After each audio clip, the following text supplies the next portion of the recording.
अस्सलाम वालेकुम दोस्तों, मैं हूं सदाम और दोबारा मैं आपके लिए एक और वीडियो लेके आया हूं that is about the letter and the origin of letter.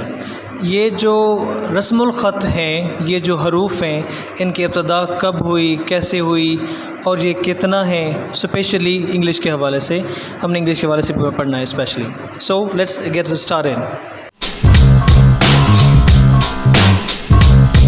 Letter का आगाज़ करते हैं कि लेटर का आगाज़ कैसे हुआ।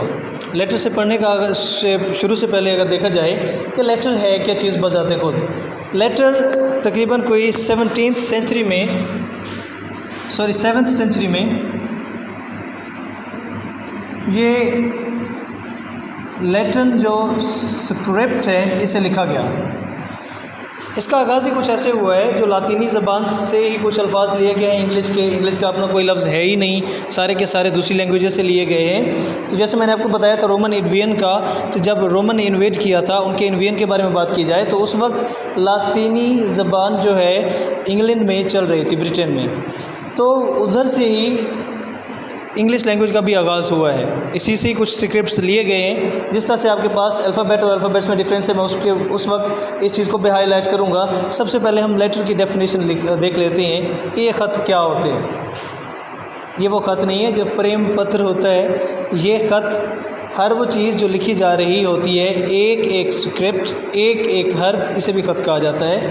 सो अ रिटन और प्रिंटेड सिंबल, मैंने आपको पहले भी बताया था language is a set of symbols, ठीक है। तो लैंग्वेज से पहले अगर हम लेटर देख लें तो ये भी एक निशान है, ठीक है। और जो एक निशान है representing a sound in a speech, कि जब कभी भी हम बोल रहे हैं, ठीक है, वट एवर वी से इज़ कॉल्ड स्पीच, जो कुछ हम बोल रहे होते हैं और उसकी एक इंडिविजुअल शनाख्त होती है। और जब कभी ये कोई भी एक हर्फ कर रहा होता है किसी भी स्पीच में, किसी भी तकरीर में, जब हम बोल रहे होते हैं तो हम एक एक हर्फ को जब इंडिविजुअली पढ़ रहे होते हैं तो उसकी एक अपनी शनाख्त की गई, अपनी एक साउंड है, इंडिविजुअल है, ठीक है। तो उसे हम कहते हैं लेटर, रस्मुल ख़त कहते हैं उसे। जिस तरह से ए है, इसकी अपनी साउंड है, इंडिविजुअल है। बी की अपनी साउंड है, सी की अपनी साउंड है, up to so on, Z या फिर जी की भी अपनी साउंड है, इंडिविजुअल है, बाकी सबसे बिल्कुल ही मुख्तलिफ है, डिफरेंट है। और यही इनका जो डिफरेंस है इन्हें एक हर्फ बना रहा है। और आपको पता है कि इंग्लिश के जो हर्फ हैं 26 हैं। अगर मैं इसके बारे में बताऊं तो शुरू में इंग्लिश के जो हर्फ थे वो राउंड अबाउट 48 थे। और कुछ अर्सा पहले ही ये जो एंड है आप इस्तेमाल करते हैं बेसिकली, जिसकी शक्ल ये भी बनाई जाती है, बल्कि सॉरी ये उल्टा ऐसा होता है, ये परफेक्ट बनाते हैं, ये वाला, ये भी 27th लेटर ही था। ये अब जाके ये ख़त्म हुआ है और इसे हम एक एंड सिंबल के तौर पर इस्तेमाल करते हैं। एक पूरा वर्ड इसको रिप्रेजेंट कर रहा है, लेकिन हकीकत में पहले ये भी एक सिंबल था, इसका भी एक अपना इंडिविजुअल नेम था। उसके बाद हम जाते हैं अल्फ़ाबेट की तरफ। अल्फ़ाबेट क्या है? अल्फ़ाबेट जो है वो मुकम्मल तौर पर एक सेट है साइंस का।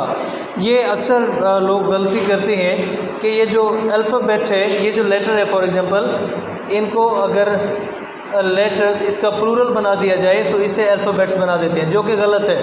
अल्फ़ाबेट और अल्फ़ाबेट्स में फ़र्क है। अल्फ़ाबेट का मतलब होता है तमाम तर जो हरूफ तहजी हैं उनका जो मजमुआ, उनका जो सेट है, उसे अल्फ़ाबेट कहा जाता है। अल्फ़ाबेट्स का मतलब ही चेंज हो जाता है। इसका मतलब होता है बेसिस, कोई भी जो फाउंडेशंस होती हैं, जो फंडामेंटल्स होते हैं, ठीक है, ये फिर एक और ही चीज़ बन जाती है। इसका मीनिंग ही चेंज है। इसका प्लूरल नहीं है, अल्फ़ाबेट का प्लूरल नहीं है।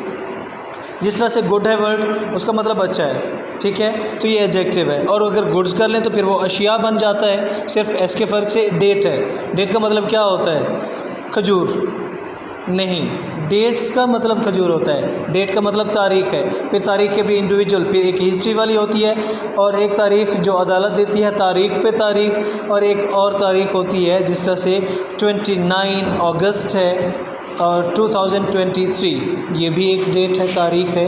और ये जो तारीख होती है उसे कहते हैं डेट, और जो डेट्स है उसका मतलब हो जाता है खजूरें, जो खजूर खाई जाती है, ठीक है, जो पाम ट्रीज़ होती हैं जो उससे ऑब्टेन की जाती है, ठीक है। So alphabet is the set of signs और सिंबल्स, ये ऐसी अलामतों का एक सेट होता है इन अ फिक्स्ड ऑर्डर, इनकी एक अपनी तरतीब है, इसे तरतीब में लिखा जाता है, A to Z तरतीब है, ठीक है। इसे उल्टा पढ़ लें या फिर इसमें कोई और इसकी तरतीब या इसके आर्डर में चेंज कर दें तो फिर ये रस्मुल ख़त का एक सेट नहीं रहेगा, ठीक है। ये सिर्फ और सिर्फ लेटर्स होंगे जो बिल्कुल डिस्कार्डेड होंगे, बिखरे पड़े होंगे, अपनी एक तरतीब में नहीं होंगे। अगर अपनी तरतीब में हों तो तब ये लेटर होंगे, लेटर्स होंगे, अल्फ़ाबेट होंगे, अल्फ़ाबेट्स नहीं होंगे, ठीक है। And that use to represent a basic set of sounds, जो एक बिल्कुल एक सेट ऑफ साउंड्स पर मुश्तमिल है। इनके अपनी इनफरादी तौर पर इनकी अपनी एक आवाज़ है, शनाख्त है इनकी, और ये एक लैंग्वेज की स्पीच में इस्तेमाल होते हैं, यानी कि कंप्लीट जो इनकी स्पीच है वो उनसे मिलकर एक लैंग्वेज बनती है। ये फर्दर डिस्कस करेंगे, फिर ये वर्ड कैसे बनते हैं, फिर ये क्लॉज कैसे बनती है, फिर ये फ्रेज़ कैसे बनती है, क्लॉज, सेंटेंस, क्लॉज और फिर सेंटेंस में क्या डिफरेंस है, ये फिर हमारी फर्दर डिस्कशन होगी। इसे मैं आपको इंग्लिश से रिलेटेड एक और खूबसूरत बात बताता चलूँ। The quick brown fox jumping over the lazy dog, इसे एक पैनग्राम कहते हैं। इस सेंटेंस में तमाम तर अल्फ़ाबेट मौजूद हैं, तमाम तर लेटर्स मौजूद हैं। और जब कभी अगर आप कंप्यूटर के स्टूडेंट हैं, IT के हैं, अपनी टाइपिंग स्पीड बेहतर कर रहे हैं, तो इस को अगर आप मुतअद्दिद कई मरतबा टाइप करते हैं तो आपकी टाइपिंग स्पीड बिल्कुल ठीक हो जाएगी, क्योंकि ये तमाम तर जो अल्फ़ाबेट हैं, जितना भी लेटर्स हैं, ये इस पैनग्राम में आ जाते हैं, मुकम्मल हैं, ठीक है। उसके बाद हम आ जाते हैं इन 26 लेटर्स की डिवीजन पे। इसे वॉल्स, कॉन्सोनेंट और सेमी वॉल्स में तब्दील किया गया है। अच्छा दोस्तों, इसे वावल नहीं पढ़ना, खुदारा ये गलत प्रोनंसिएशन है, इसकी जो करेक्ट प्रोनंसिएशन है वो है वॉल्स, ठीक है। और ये 5 गिने जाते हैं हमारे पास, A-E-I-O-U, ये हम शुरू से ही पढ़ते आए कि ये हैं। और हमें किसी ने ये नहीं बताया कि सेमी वॉल्स भी होते हैं हमारे पास। समटाइम्स W और जो Y हैं ये भी वॉल का काम करते हैं, ये भी वॉल्स का काम करते हैं। और इसमें ये जो 2 वर्ड हैं I और O, इन 2 वर्ड को जहाँ कभी आप देखेंगे अगर ये सेपरेटली यूज़ किए जा रहे हैं तो इन्हें टर्म्ड वर्ड्स भी कहते हैं।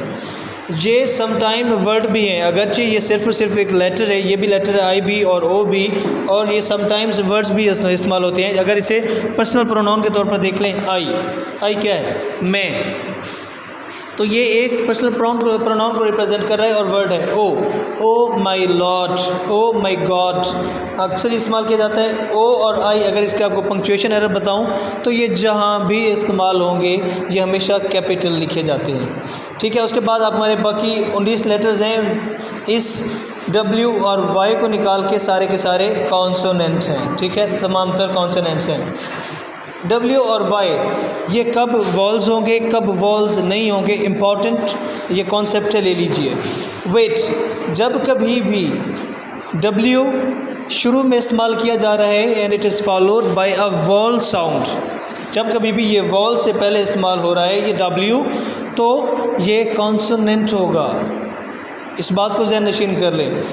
और Y भी जब कभी भी किसी और वॉल से पहले इस्तेमाल होगा ये कॉन्सोनेंट साउंड होगा, ये उस वक्त वॉल नहीं होगा। सेमी वॉल्स का मतलब भी ये होता है, सेमी का मतलब होता है पार्टली, यानी सम टाइम ये वॉल्स है और सम टाइम ये कॉन्सोनेंट है।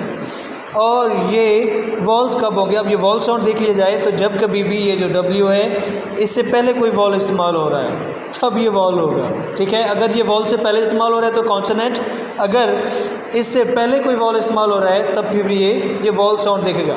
फ्यू, इस O साउंड से पहले हमारे पास एक या साउंड है। इसका मतलब ये नहीं है कि जो भी अलिफ और ये भी या साउंड से शुरू हो रहा है और सिंगुलर है ये W या फिर Y इससे पहले आप N लगा दें, ऐसा भी नहीं है, ठीक है।